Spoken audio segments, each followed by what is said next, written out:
my beloved Boss Mike Severa. Siyempre si Jimmy Bondok, oo, nalungkot ng husto siya. Oo, lungkot na lungkot mga kababayan si Jimmy Bondok. Oo, kahit na lahat ginawa na nila. Kahit na pati mga artista inangkin na nila. Tingnan nyo, abay, hindi epektibo yata. Sabi niya mga kababayan ko, nasaan na yung mga kasama natin? Bakit hindi ko makita?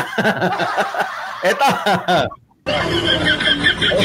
Alam mga kababayan, malayo ang tingin.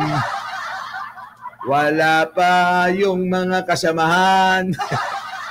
Mga kababayan, parehas kami ni Sarah kumanta. Pasensya na. Ito na. Nasaan na? Abay, dapit hapon na. Hindi pa ho dumarating yung kasamahan nila. Kita nyo mga kababayan ko, isip-isip nyo, paano natin to pabababain si Pangulong Bongbong, mapapahiya na naman tayo. Sabi ng organizer natin dadagsa ang maraming tao. Baka naman kinuha lang yung bayad sa inyo tapos 1, 2, 3 na ito. Hindi kaya ganon mga kababayan? Nagbayad sila ng maraming tao tapos 1, 2, 3 ano? Ito na. Wala sabi. Nasya na sila. Bakit dapit hapon na? Dapit hapon. Ibig sabihin, mga kababayan, ng dapit hapon, palubog na yung araw, wala pa. Ay nako, Jimmy Bondok, hindi ka na nadala. Hindi ka ba nagtaka nung nakaraang rally, noong September 12, di ba? Puro mga kakamping ang mga nagpunta.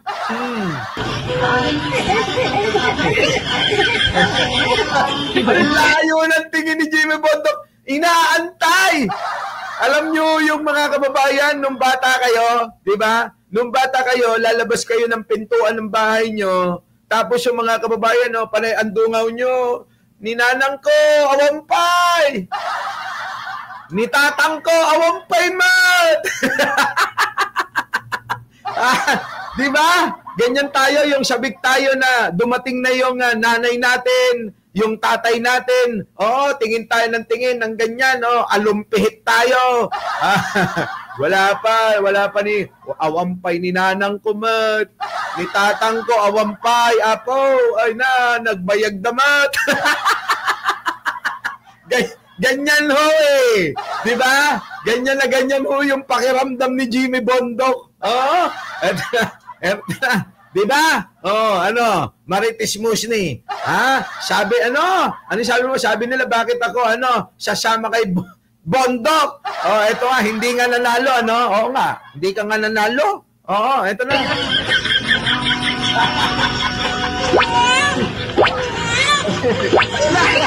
Ay, mga kababayan, ang lungkot Ang lungkot.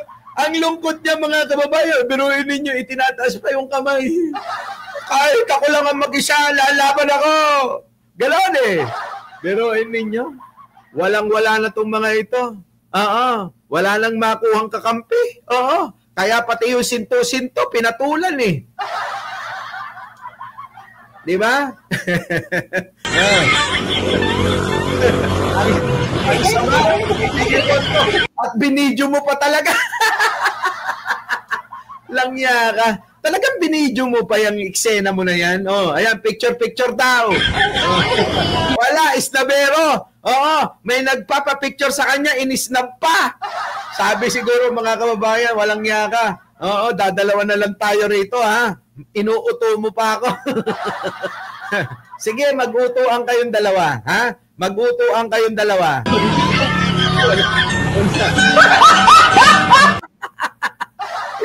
Pinagtatawanan. Wala, mga kababayan ko. Pinagtatawanan ito. Kawawa naman, Sa amin, ang tawag dyan, sa Ilocos, kapimpiman, biruin mo yung, nagtawag ka. Naakala mo talaga, mangyayari yung hinahangad na. Tapos ngayon mga kababayan, ang nangyari, nga. Oo, ganyan ang eksena. Oo, ganyan ho ang eksena, kaganapan, yung pong kahapon, yung panawagan na marami ho ang mga umasa na mga DDS na eengot-engot na nasa abroad lahat sila. Mga kababayan ko, sa mga OFW, makinig kayo. Inuutulang kayo netong mga ito. Wala talagang sumusuporta sa mga Duterte dito sa Pilipinas, no? Kakapranggot lang kayo. Sila pala sila. Kasi kayong mga OFW, sinasamantala nila kasi hindi nyo naman nababalitaan yung totoong nangyayari talaga. Pinapanood nyo kasi yung mga vlogger nila na puro fake news ang dala. Ibinabalita lang nila yung gusto nyong marinig. Oo, ako rito mga kababayan, alam nyo naman, kilala nyo ako. Kahit ayaw nyong marinig, ibabalita ko. Di ba? Kasi gusto kong maging tapat sa inyo. Ayoko kayong bulahin ng mga salitang maiingganyo lang kayo. Di ba? Yun eh. Kung ganun lang pala, di dapat nag-DDS na lang ako. Marami pang tatanga-tangang mga OFW. Di ba? Yaan ho ang kaganapan, mga kababayan. Dito kay Jimmy Bondoc naman. Tanggalin na natin 'yan para hindi na ho ako malito. Siya gabi naman, mga kababayan, ano nangyari? Mark, pasok. 10:15 ng gabi. Ito si Mark. Magbabalita, mga kababayan. Paring Mark, peram naman ito na, mga kababayan ko. Ito na ho, pasok. Time check, 10:15 ng gabi. Dito po kami sa gate ng Forbes Park. At parang nilalangaw po so far. Grabe ka naman magsalita. Sinasaktan mo naman yung mga DDS. Kung makaparang nilalangaw talaga. Ayan ho, mga kababayan Yan ho. Ay, gabi, dyan po sa gate ng Forbes Park. Ito na. Nilalangaw so far, wala pong mga tao pa. Nilalangaw daw, gabi na ho, mga kababayan, baka nag-uwian na kasi natanggap na naman yung bayad nila. Malamang nagtatagayan na sila at nagkukwentuhan na.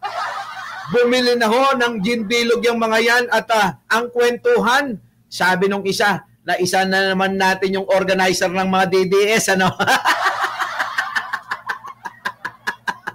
Ay, nako. Mga kababayan, sabi naman ng isa, ang tatanga talaga, pati organizer pala. Kaya pala hindi sila, nagtatagumpay sa pinaglalaban nila. Nakikinakinita ko lang. Mukhang ganun na nangyari, kaya wala na hong natira.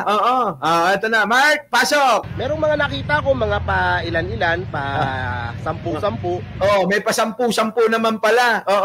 Yan po yung mga kababayan. Tapat. Tapat sa bayad nila. Siyempre, kailangan sulitin. O baka mamaya mga kababayan, itong 10-10 na ito, eto ho yung mga binayaran ng buo, hindi nakatkong. Ganon, sulitin natin. Sayang yung 700, 500 na binayad nila. Nasa mga sulok, nag-aabang. Ay, grabe, no? Para bang ho, mga kababayan, sa mga Ilocano, pag may punsyahan, sabi ni Mark nasa sulok-sulok. Alam nyo ho, yung sa mga probinsya, kapag ka ho may punsyahan, ibig sabihin, merong mga handaan. May kasal, may mga, yung bang, 40 days. Kasi pag may 40 days, may pakain Di ba? Yung pong mga iba na galing pa sa kabilang barangay, mga kababayan, nandoon yun sa sulok-sulok. Grabe, no? Siyempre, mga kababayan, biruin ninyo. Nasa sulok-sulok sila kasi nga, nag-gate crash sila. Ibig sabihin, mga kababayan, hindi naman imbitado, pero sila'y pumunta. Ganyan na ganyan ho, ang style ng mga DDS dyan, ho. Biruin ninyo, gusto nyong pasukin yung lugar ng mga mayayaman, para saan? Tapos kayo na mga, mga taong kanal. Ang sama. Oy, sorry Sorry sa salita, Pero kasi gamit-gamit ng mga malalaking influencer ito, gagamitin ko lang, ano? Kayo, na mga taong kanal, ang sama, mga kababayan ko. Ang sama! Bakit ba nauso itong salita na to? Sa mga tao na mga DDS na mga, Big Daddy, oy, makinig ka. BMB Chris Rose, babe, makinig ka, ha? Yung mga hindi ko mabanggit. Baka magalit sila, mga kababayan. Baka pati itong YouTube ko i-report na nila. Yung Facebook ko, mga kababayan, ayun, na-restrict ng matagal na panahon. Kaya hindi nyo ako mamimensahe, oy, sa mga may transaction sa akin na nanonood, Sa mga may transaction pala, ipapaalala ko lang, hindi nyo ako mami-message kung saan yung FB ko ay nakagawian nyo na i-message ako. Mga kababayan ko, may bago ho akong Facebook, tanong nyo na lang kay Jojo Chavez. Baka mamaya kapag sinabi ko, mga kababayan ko, report na naman ng mga gonggong na to. Ewan ko ba, pikon na pikon sila? Eto na, Iris Joy. Mga kababayan ko, para hubang mga kababayan, sa mga handaan, sa mga probinsya, uso pa rin yan. Sa amin, sa Ilocos, sa Norte, ang tawag, punsyaan. Yan po yung mga handaan kapag ka may kasalan, kapag ka may mga 40 days, nagkakatay ng mga baboy. Ngayon po, yung mga hindi imbitado na galing pa sa kabilang barangay, mga kababayan, nangyayari? Nandoon sila sa sulok-sulok sa ilalim ng puno ng bayabas. Sa ilalim ng puno ng, Sa ilalim ng puno ng saging. Sa ilalim ng puno ng santol. Kita nyo, yaan ang mga puno sa aming paraangan. Di ba? Sa inyong lugar ganyan din, Punsyon, sabi ni Ellen, iwan ko kung ano tawag sa inyo. Sa amin kasi punsyaan. Sa amin tawag iba-iba tawag nyo. Basta sa amin, punsyaan. No adda pa punsya apo, apan ado nga tao. Ganun ho yung mga DDS, mga kababayan ko. Kaya nga ayokong mabanggit-banggit dito, yung po bang susugurin nyo yung bahay ng mga mayayaman, tapos mga taong kanal kayo. Di ba? Oo, mga taong kanal, mga kababayan. Ang mga itsura kay babaho, mga kababayan ko, sa totoo lang, sorry, pero totoo, Ang mga itsura kay babaho, sa totoo lang, hindi naman siya pag-ano. Ako kahit walang mumog, kahit walang sipilyo, kahit walang ligo, pag nakita nyo ko sa personal, nako mga kababayan ko. Amoy mabango pa rin, pag nakita nyo. Pero etong mga DDS, mga kababayan, tignan ninyo mga itsura, Kahit maligo na sa isang araw ng 10 beses, ayun mga kababayan, itsura pa rin mabaho. Lalayo pa ba kayo? Lalayo pa ba kayo? Tignan nyo na lang yung mukha ni Libayan at saka ni Banat Bay. Mga kababayan, Pag tinitigan nyo yung mga yan, gets nyo na kung ano yung gusto kong sabihin. Diba? Wag na kayong bumaba kay Libayan. Di lalo na. Yun na yung sinasabi ko sa inyo. Kapag bumaba pa kayo, kay Libayan sa mga aso niya, mga kababayan, yan na yung tinatawag kong taong kanal.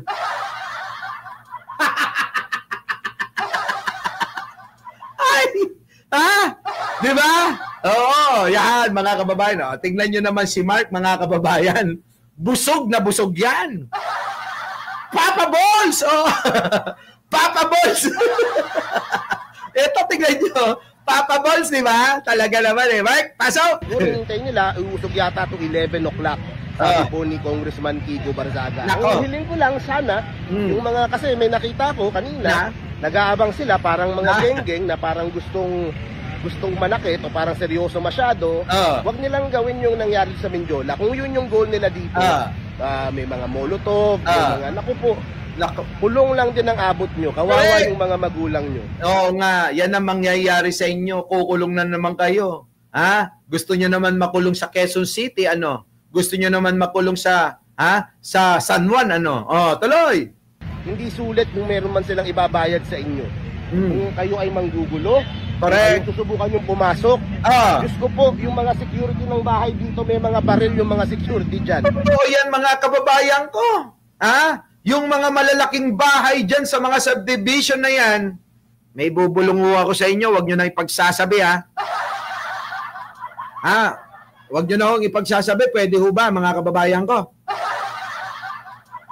Diyan ho ako nakatira. Oo, diyan na ho ako nakatira. Oo. Ha? Sa tabi. Sa tabi na subdivision nila. Oo, diyan ako nakatira. Oh, eto na. Mga kababayan, eto na. Oh, nandiyan na si Mark Ramos. Hoy, Mark Ramos, magparamdam ka sa kanila. Eto na. Baka gusto nyo mapuruhan yung buhay.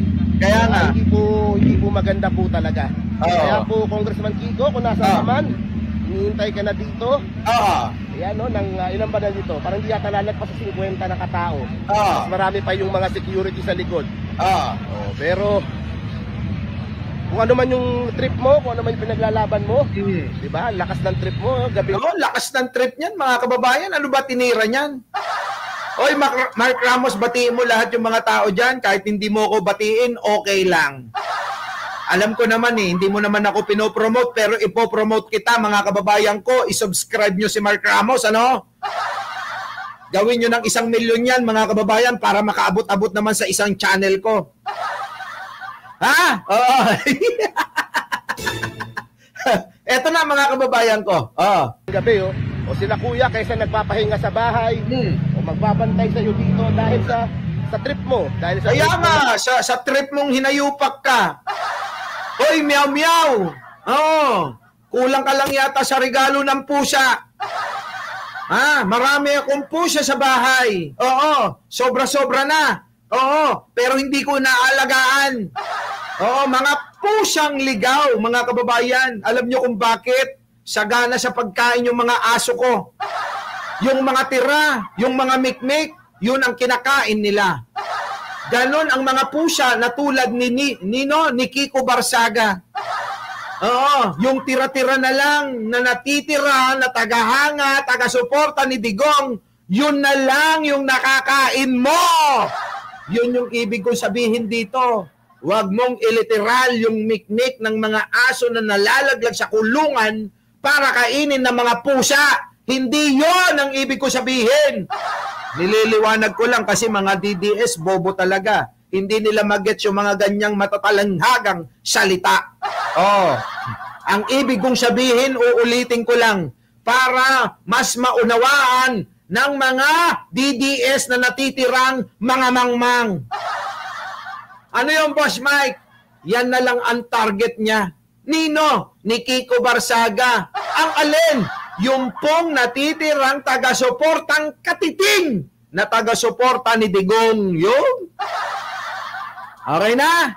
Gets nyo? Gets nyo? Yun. Mag-rally, manggulo dito, na susubukan yung pasukin. Paano nyo papasukin? Yeah? Siyempre, hindi papayag yung mga nakatira dun sa loob. Kaya, siyempre, ewan ko kung anong trip nyo. Pero kung sa akin, si Congressman Kiko, wala na tayong magagawa. Kasi, yun na talaga yung mission niya. Ang sa akin na... Yun na talaga yung tama niya, kamo. Yun na talaga yung emosyon niya. Yun talaga yung tama ni Kiko. May tama talaga sa ulo. Ibang klase level, mga kababayan. Biruin ninyo mga sumasama, may tama rin sa ulo. Oo, tuloy. Lang, dun sa mga kababayan natin na gustong manggulo dito. Kung kayo man ay binayaran, parang gawin yung nasa Mindiola, magdalawang isip po kayo. Kasi po, makukulong kayo. Sigurado, makukulong talaga mga kababayan ko. Ha? Makukulong talaga yung mga yan. Tandaan nyo, ito ho yung sinasabi na natin na palatandaan na mas marami ho ang nagtitiwala pa rin kay Pangulong Bongbong. Kasi ko, mga kababayan, ito, papaliwanag ko. Paalala nyo mamaya, no? Ipaalala nyo mamaya, Marites Musni, Jewel Gerald, ha? Ipaalala nyo mamaya, ha? Nelson Tulin, Lina Sabado. Oo. Yung aking sasabihin, ha? Ha? Oh, JC. Oo, Emily. Oo, ha? Oo, paalala nyo, Princess D, ha? Luz Mackeber, ha? Heidi Pantino. Sige, tuloy. Parang yung nangyari doon sa Mindiola. Kaya hindi po sulit yung ibabayad sa inyo dahil sa hassle na pagkakaulong sa inyo. Yeah? Tingnan nyo sa Mindiola, tinulungan ba nila yung nakulong sa Mindiola? Wale. Hindi din naman. Hindi. Kaya po, nakakulong pa rin. Yung iba piniyansahan ng magulang umutang, ibinenta yung motor, ibinenta yung jeep, ibinenta yung tricycle na panghanap buhay ng magulang. Kawawa naman, ano? Sa halagang 500, sumunod ng gulo sa Mindiola, ang kapalit, kabuhayan. Ngayon, aasa pa kayo na nasasama yung mga yan, naalugi nga sila. Kung gusto nyo pumunta dito, kung bayad kayo, fine. Pero wag po yung maghahagis pa kayo ng Molotov. Ito may dumating pa. Pakita ko sa inyo, guys. Kita nyo, maghahagis pa daw sila ng Molotov, mga kababayan ko. Plano talagang manunog ng mga taong naninirahan dyan, ng mga taong nananahimik, ng mga taong mga nagninegosyo, ng mga taong nagsumikap para ho, mga kababayan, makamit ang buhay na meron sila. Sabi nga ni Francis Magalona, iwasan ang pag-inggit. Ang saibay ibig mong makamit. Dapat nga, ikay matuwa, siya na pala ni Pangulong Bongbong. Di ba? Inggitano! Sila yon, hindi tayo. May dumating pa. Yan. Additional na security. Nako. Para sa iyo lang yan, Congressman Kiko. Kita-kita din tayo bukas sa Ethics Committee sa Congress. Kita tayo sa Ethics Committee sa Congress. Inggitano! Hindi ako maiinggit. Bakit? Madalas din naman tayong imbitahan, hindi naman tayo nagpupunta. Diba? Ang dami mong pinerwisyo dito. Correct, napakaraming pinerwisyo, mga kababayan. Kaya alam nyo, mga kababayan, sa totoo lang, kung may magtatawag lang, pakisabi nga kay Barsaga. Inggitano! Hindi ako naiinggit, hinahamon. Ito, mga kababayan ko, pakisabi kay Barsaga. Hinahamon ka ni Nino Barsaga. Kiko Barsaga versus Barsaga. Parehas baliw, mga kababayan, siyempre, alangan naman na laban natin sa hindi niya katugma. Siyempre, kailangan, kung siya ay baliw, kailangan kalaban, baliw din. Diba? Nanonood si Nino. At saka, mga kababayan, magandang laban ito. Barsaga versus Barsaga. Kita nyo? Kaya lang, Nino versus Kiko Barsaga. Gandang laban yan. Kaya lang meron hong, mga kababayan, kondisyon si Nino. Ano yun? Wag lang daw suntukan, sabunutan ang labanan. Labang ka ba? Ay, Kiko! Hinahamon ka ni Nino. Ikasa na natin to. Gusto mong mapasaya yung mga Pilipino? Magandang laban to. Ako na bahala sa lugar.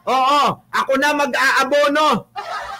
Sumaya lang yung mga Pilipino, DDS, kakamping, dilawan, at loyalista. Sama-sama tayo!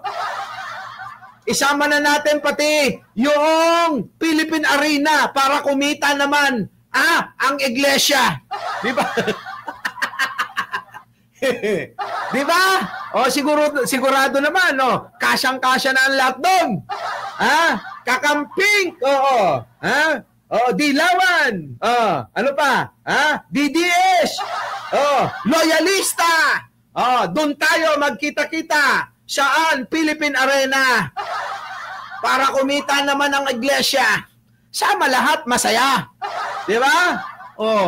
Doon, pwede yun, match silang dalawa. Labanan ng dalawang baliw. Anong laban? Sabunutan. Sabunutan, mga kababayan ko. Eto na. Diba? Sana lang walang maghasik ng gulo dito kasi sa'yo ko talaga isisisi kung merong masaktan kahit sino dito. Diba? Uuwi kami dyan sa Pinas para manood. Syempre, mga kababayan, mga kababayan, kapag nanood ho tayo, tandaan nyo, kapag ganitong laban, mga kababayan, mas malapit sa ring, mas mahal. Oo. Ganun yun. Grabe na, mga kababayan ko. So, eto na. Puntahan na natin si Kiko Barsaga, mga kababayan ko. Kiko, anong masasabi mo? Hoy, wag nga kayong tawa ng tawa, mag-like kayo. Mag-like kayo. Wala na akong ginawa kundi pasayain kayo. Tapos kasabay neto, balita na totoo. Tapos ngayon, like lang, hindi nyo pa magawa, maibigay sa akin. Kakapal din ang mga mukha nyo, Our beloved Boss Mike Severa.